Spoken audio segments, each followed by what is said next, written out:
Bismillahirrahmanirrahim. Assalamualaikum warahmatullahi wabarakatuh. Alhamdulillahirabbil alamin. Nahmaduhu wa nasta'inuhu wa nastaghfiruhu wa na'udzu billahi min shururi anfusina wa min sayyiati a'malina. May yahdihillahu fala mudilla lahu wa may yudlilhu fala hadiyalah. Asyhadu an la ilaha illallah wa asyhadu anna Muhammadan abduhu wa rasuluhu la nabiyya ba'dah. Amma ba'du. Pertama-tama marilah kita panjatkan puja serta puji syukur kehadirat Allah Subhanahu wa taala, yang mana syukur alhamdulillah pada kesempatan kali ini kita semua masih diberikan kesehatan oleh Allah Subhanahu wa taala. Kita masih diberikan banyak nikmat oleh Allah, di antaranya nikmat iman, nikmat Islam, dan serta nikmat kesempatan. Semoga Allah semua senantiasa menjaga kita dari mara bahaya dan segala macam penyakit. Amin amin ya rabbal alamin. Selanjutnya, sholawat serta salam tidak lupa kita limpah curahkan kepada junjungan kita Nabi besar Muhammad sallallahu alaihi wasallam. Semoga kelak di yaumil akhirat kita diakui sebagai umatnya. Amin amin ya rabbal alamin. Sahabat yang dirahmati Allah Subhanahu wa taala, Allah Subhanahu wa taala menciptakan manusia yang pertama kali ialah Nabi Adam. Sebelumnya Allah Subhanahu wa taala sudah menciptakan makhluk-makhluk yang lainnya.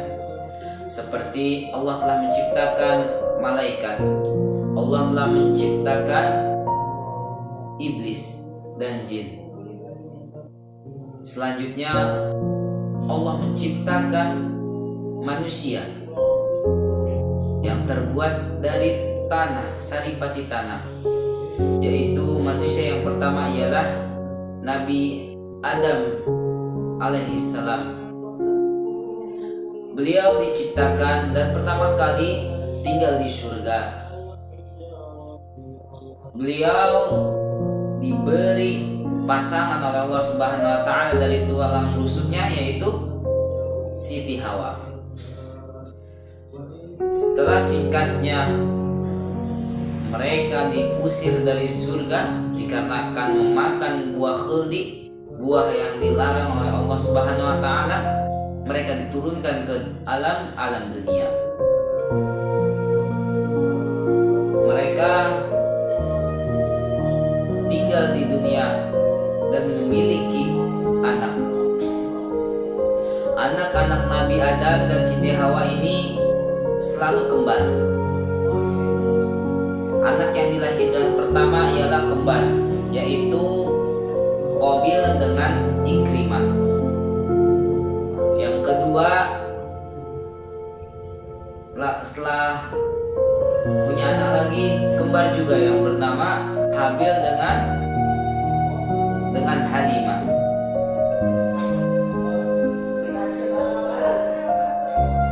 Allah Subhanahu wa taala berdasarkan wahyu, Nabi Adam alaihissalam memerintahkan keduanya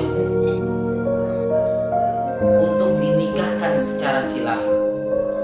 Jadi mereka tidak boleh menikah sesama saudara, maksudnya yang sama-sama satu kelahiran. Jadi Allah Subhanahu wa taala memerintahkan lewat Nabi Adam untuk bilang kepada anaknya untuk mereka nikah secara silang. Jadi Qabil dengan Halimah, Habil dengan Ikrimah. Namun setelah mengetahui itu, Habil tidak terima. Mohon maaf, Qabil tidak terima. Dikarenakan Qabil ingin menikah dengan Ikrimah, saudara kembarnya itu. Mengapa? Karena Ikrimah ini seorang wanita yang cantik, sedangkan Halimah dia tidak terlalu cantik, orangnya jelek. Jadi Qabil bersikukuh tidak mau menikah dengan Halimah, ingin menikah dengan Ikrimah.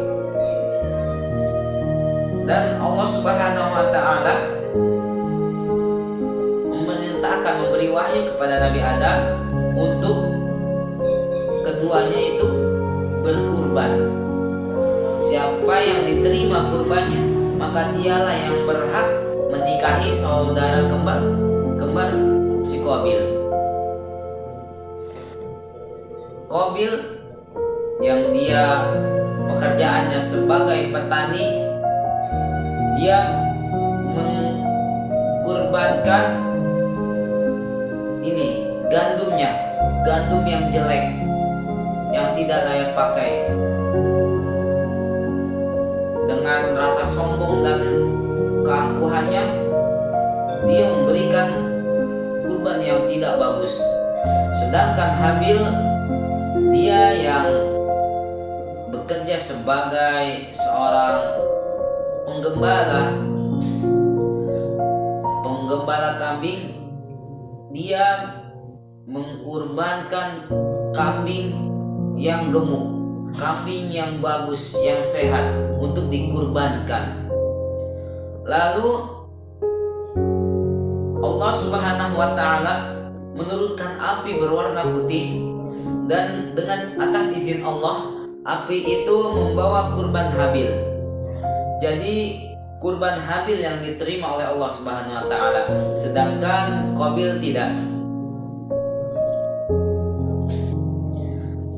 Di dalam riwayat Al-Qurtubi menukil dari Sa'id ibn Jubair rahimahullah bahwa kambing yang diangkat itu oleh Allah dibawa ke surga dan hidup di sana hingga diturunkan lagi ke bumi untuk dijadikan tebusan bagi Nabi Ismail alaihi salam ketika hendak disembelih oleh Nabi Ibrahim. Wallahu a'lam.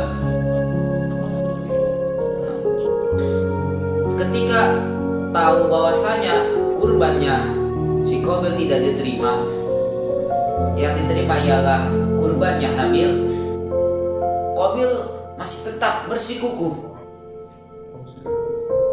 Dia yang harus menikahkan saudaranya yang cantik, yaitu Ikrimah. Dia ingin membunuh saudaranya Habil. Habil mengetahui akan hal itu. Dia tahu ingin dibunuh, tapi Habil tidak melawan. Dan Habil berkata bahwasanya, aku tidak akan melawan, karena apa yang kau lakukan itu ialah suatu perbuatan dosa yang sangat besar. Allah pasti marah akan hal itu. Jadi jikalau engkau ingin membunuhku, maka bunuhlah aku. Aku tidak akan melawan. Biar Allah yang membalas semua atas perbuatanmu. Singkat cerita, ketika Habil sedang mengembala kambing dan dia istirahat tidur, benar, lalu si Qabil mengambil batu besar dan melemparkannya ke kepala Habil yang sedang tidur, yang sedang istirahat, hingga ia meninggal dunia. Setelah mengetahui, setelah tersadar bahwasanya perbuatannya si Qabil ini salah, dia bingung mau diapakan ini mayatnya si Habil. Sedangkan dia telah melakukan dosa yang begitu besar, dia telah membunuh saudaranya sendiri. Dia bingung mau diapakan ini mayatnya. Dia takut ketahuan oleh orang tuanya Nabi Adam alaihissalam. Akhirnya dia bingung. Ada dalam riwayat, wallahu a'lam benar atau tidaknya, Qabil ini menggendong mayat Habil hingga 1 tahun lamanya,